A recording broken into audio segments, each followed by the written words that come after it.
ভারামার যেমন আল্লাহ তাআলা সূরা হজ্জের 34 নম্বর আয়াতে আল্লাহ কোট করে বললেন, ঠিক ওয়া কুল্লি উম্মাতিন জাআলনা মানসাকাল লিয়াযকুরুসমাল্লাহি আলা মা রাযাকাহুম মিন বাহিমাতিল আনআম ওয়া ইলাহুকুম ইলাহু ওয়াহিদ ফালাহু আসলিমু ওয়া বাশশিরিল মুখবিতিন। বলুন আল্লাহু আকবার। বাদরা ভাই আমার, আল্লাহ রাব্বুল আলামিন সূরা হজ্জের 34 নম্বর আয়াত, কত নম্বর আয়াত বলেন না কেন, কত নম্বর আয়াত? কোন সূরা? সূরা হজ্জ, হজ না, সূরা হজ্জ। এই সূরা হজ্জের 34 নম্বর আয়াত আল্লাহ রাব্বুল আলামিন বলেন, ওয়া লিকুল্লি উম্মাতিন জাআলনা, আমি প্রত্যেক জাতির বা সম্প্রদায়ের জন্য আমি কুরবানির নিয়ম করে দিয়েছি। বলুন আলহামদুলিল্লাহ। প্রত্যেক জাতির জন্য, সেই আদম আলাইহিস সালাম থেকে শুরু করে নবী মুহাম্মদ সাল্লাল্লাহু আলাইহি ওয়াসাল্লাম পর্যন্ত প্রত্যেক জাতির জন্য কুরবানির নিয়ম ছিল। ছিল না? ছিল না? এই প্রমাণ কোথায় পেলাম? কোরআনে। প্রমাণ কোথায় পেলাম? কোরআন মাজিদে। কোন সূরায়? সূরা হজ্জে। কত নম্বর আয়াত? 34 নম্বর আয়াত।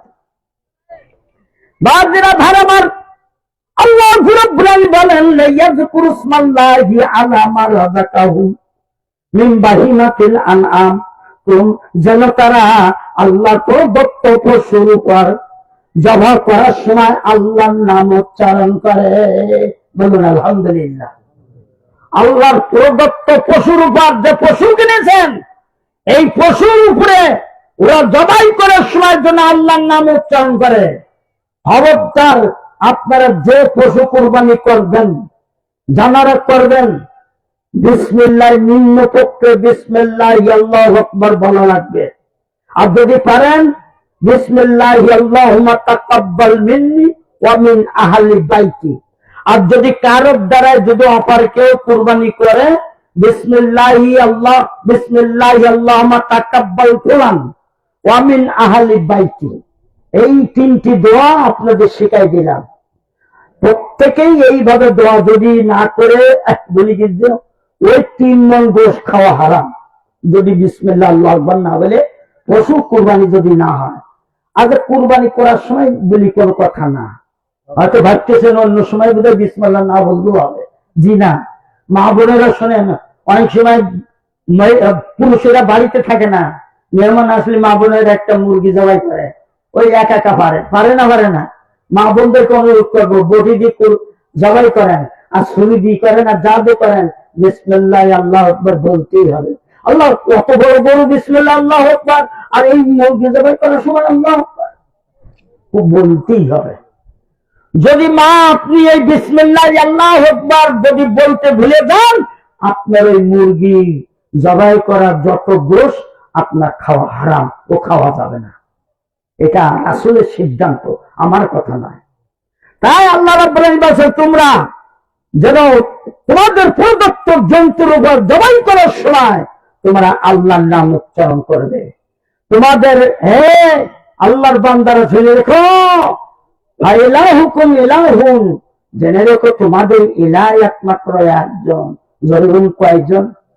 আসতে বললেন কেন? সন্দেহ আছে নাকি? জোরে বললে আল্লাহ খুশি হবে না বেজার হবে? জোরে বলুন, আমাদের আল্লাহ কয়জন? ইলাহ কয়জন? সুতরাং তোমরা তাকেই মানো।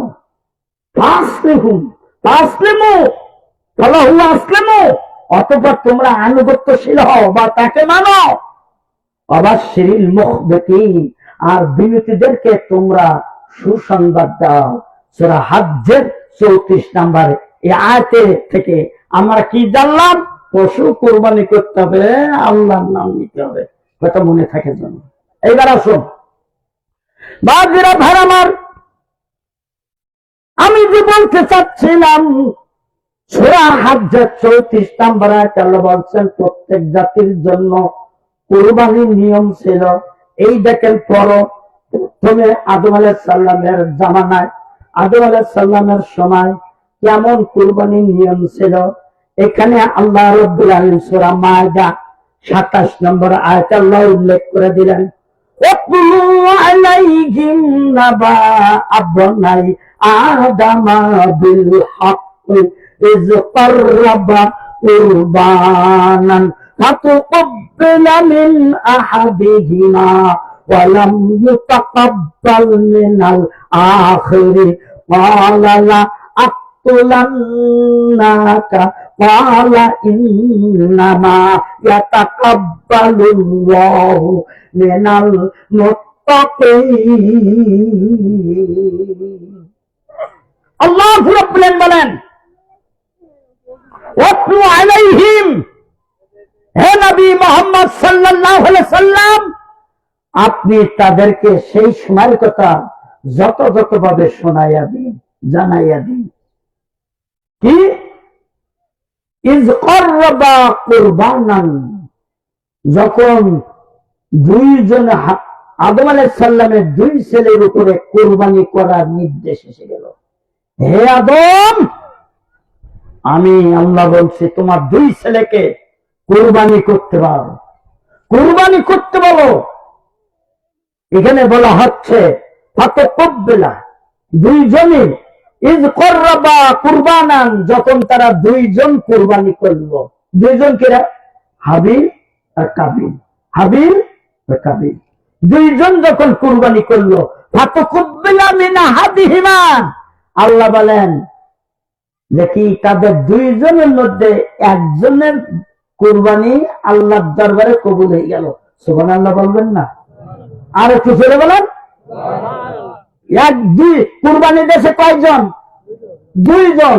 আর কয়জনের কবুল হলো? একজনের। ওয়ালাম ইউতাকাব্বাল মিন আখিরি, কিন্তু তাদের মধ্যে একজনের কুরবানি কবুল হয় না। যাদের মধ্যে একজনের কুরবানি কবুল হলো তিনি হলেন আদম আলাইহিস সালামের বড় পুত্র হাবিলের কুরবানি আল্লাহর দরবারে কবুল হয়ে গেল। আর যার কুরবানি কবুল হয় নাই, আদম আলাইহিস সালামের ছোট পুত্র কাবিলের কুরবানি আল্লাহর দরবারে কবুল হয় নাই। এইবার কাবিল যখন জানতে পারলো বড় ভাইয়ের কুরবানি আল্লাহর দরবারে কবুল হয়ে গেল, এইটা যখন সার্কুলার হয়ে গেছে, কাবিলের কানে যখন চলে গেছে ছোট ভাই কাবিল, তখন ও বলছে বড় ভাইকে, ক্বালা লা আক্তুলান্নাকা, আমি তোমাকে হত্যা করব। আমি তোমাকে কি করব? হত্যা করব। রাগ হয়ে গেছে, আমার কুরবানি কবুল না তো হয়েছে, ও হত্যা করে ভালো। বাঘেরা ভাই আমার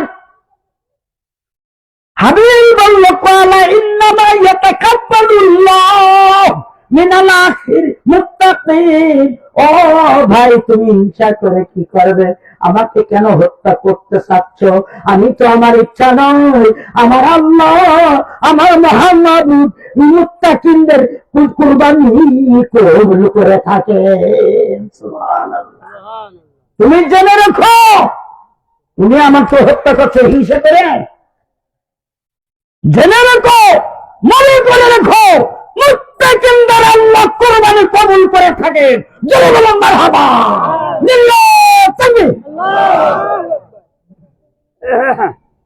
হাবিল কাবিলকে শোনাই দিল, তুমি আমাকে হত্যা করতে চাচ্ছ, এটা তো আমার বিষয় না, এটি আমার হাতের জিনিস, যা আমি তোমাকে অন্যায় করেছি, মহান আল্লাহ যেটা তার পক্ষ থেকে ফাইসালা হয়ে গেছে, এটা তো আমার কিছু করণীয় নাই। কি বলেন? কথা ঠিক কিনা?